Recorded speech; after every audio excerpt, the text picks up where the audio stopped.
आज हम लोग इतिहास का जो यहाँ से आप देख रहे हैं उत्तराधिकार की मुगल परंपराएं। उत्तराधिकार की मुगल परंपराएं, हम लोग राजाओं के उत्तराधिकार के बारे में सुने हैं कि राजा के बाद उसका ज्येष्ठ पुत्र उत्तराधिकार के रूप में होता है, परंतु इसमें ऐसा नहीं है। इस पाठ में हमने बाबर, हुमायूं, अकबर, औरंगजेब के बारे में पढ़ा। आज हम इन मुगल जो साम्राज्य हैं, सल्तनत हैं, इनके जो परंपरा है उत्तराधिकार का, वो किस प्रकार का था, तो इसके बारे में पढ़ेंगे। मुगल साम्राज्य में जैसा कि ज्येष्ठ पुत्र को अपने पिता के राजस्व का उत्तराधिकारी होता था, परंतु उसमें ऐसा नहीं।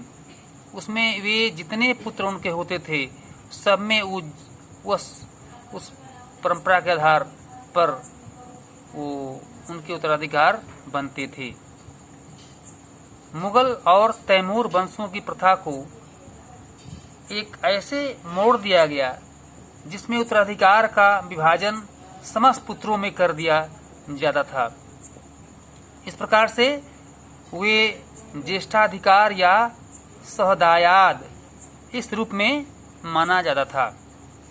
अब मुगलों के अन्य शासकों के साथ संबंध, ठीक है। मुगल सम्राटों को अन्य प्रकार के जो शासक थे, जैसे सिसोदिया राजपूत हैं, चौहान, इस प्रकार के जो थे, उनके साथ उनका कैसा व्यवहार था, कैसा संबंध था। तो जब मुगल शक्तिशाली हो गए तो अन्य कई शासकों ने स्वेच्छा से उनकी सत्ता स्वीकार कर ली। जैसे राजपूत इसका एक अच्छा उदाहरण है। अनेकों ने मुगल घराने में अपनी पुत्रियों के विवाह करके उच्च पद प्राप्त किए, परंतु इकाइयों ने विरोध भी किया।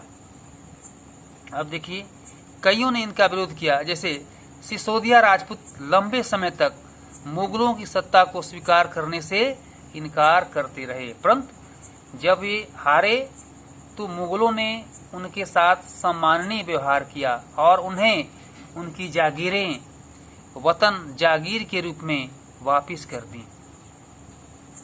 इस प्रकार से पराजित करने परंतु अपमानित न करने के बीच सावधानी से बनाए गए सल्तनत की वजह से मुगल भारत के अनेक शासकों और सरदारों पर अपना प्रभाव बढ़ा पाए। इस प्रकार से वो संतुलन स्थापित करते हुए अपने साम्राज्य को बढ़ाने का प्रयास किए। मनसबदार और जागीरदार, मनसबदार और जागीरदार ये एक कर का, एक लगान का एक रूप है। जैसे जैसे साम्राज्य में विभिन्न क्षेत्र सम्मिलित होते गए, वैसे वैसे मुगलों ने तरह तरह के सामाजिक समूहों के सदस्यों को प्रशासन में नियुक्त करना आरंभ किया।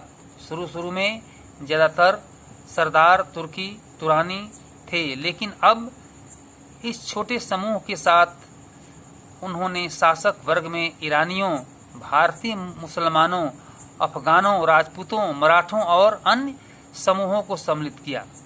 मुगलों की सेवा में आने वाले नौकरशाह मनसबदार कहलाए। यानी मुगलों की सेवा में आने वाले नौकरशाह को मनसबदार कहते हैं, ठीक है। मुगलों के सेवा करने वाले, ठीक है, उनको मनसबदार कहते हैं। मनसबदार शब्द का प्रयोग ऐसे व्यक्तियों के लिए होता था जिन्हें कोई मनसब यानी कोई सरकारी हैसियत अथवा पद मिलता था।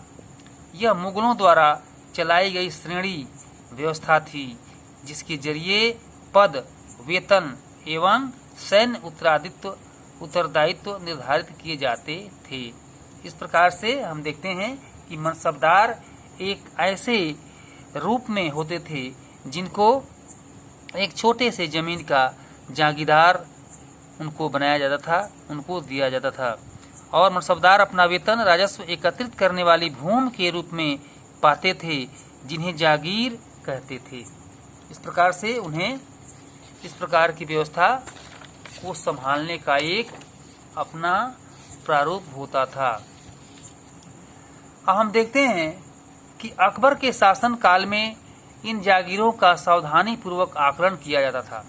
ठीक है, जब अकबर आया तब उन जागीरों को कैसे बदला, कैसे उसको अपने आने वाले लोगों के साथ, अपने राजस्व को एकत्रित करने वाले लोगों के साथ कैसे व्यवहार किया।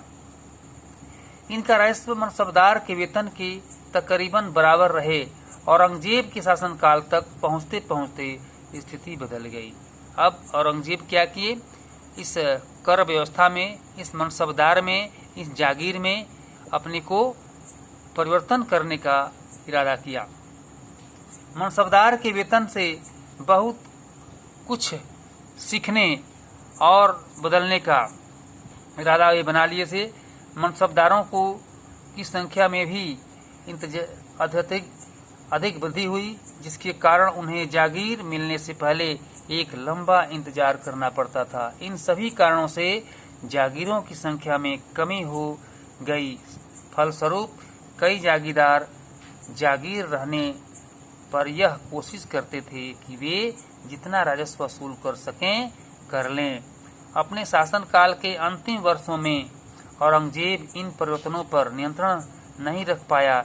इस कारण किसानों को अत्यधिक मुसीबतों का सामना करना पड़ा।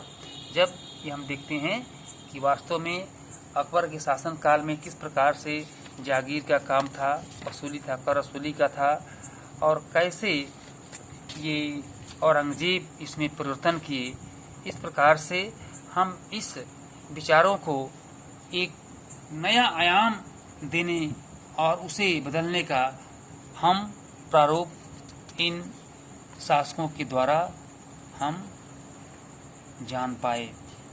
जब्त और जमींदार। मुगलों की आमदनी का प्रमुख साधन किसानों की उपज से मिलने वाला राजस्व था। अर्थात जैसे सरकार का आमदनी का क्या स्रोत है, ये कर है, लगान है, टैक्स है, ठीक है, वैसे उस समय अपना एक अलग रूप था कि लगान और कर के द्वारा मिलने वाला जो राजस्व था उससे उनका आमदनी होता था। अधिकतर स्थानों पर किसान ग्रामीण कुलीनों यानी कि मुखिया या स्थानीय सरदारों के माध्यम से राजस्व देते थे। समस्त मध्यस्थों के लिए, चाहे वे स्थानीय ग्राम के मुखिया हो या फिर शक्तिशाली सरदार हों, मुगल एक ही शब्द जमींदार का प्रयोग करते थे। इस प्रकार से मुगल काल में जो जमींदारी व्यवस्था थी वे राजस्व पर आधारित था, और वे एक क्षेत्र में कुछ जमींदारों के जागीर थे, उनकी जमींदारी की कार्यकाल था जिससे वे लोग सिपाही को रख करके और लगान वसूल करवाते थे और अपने राजस्व के आधार पर अपने उसका खर्च बर्च अपने उस साम्राज्य के लिए करते थे। इस प्रकार से भैया बहनों, ये अध्याय कुछ लंबा है, इसको हम लोग 3 भाग करके पढ़ेंगे। अब हम लोग आगे पढ़ेंगे अकबरनामा और आईने अकबरी।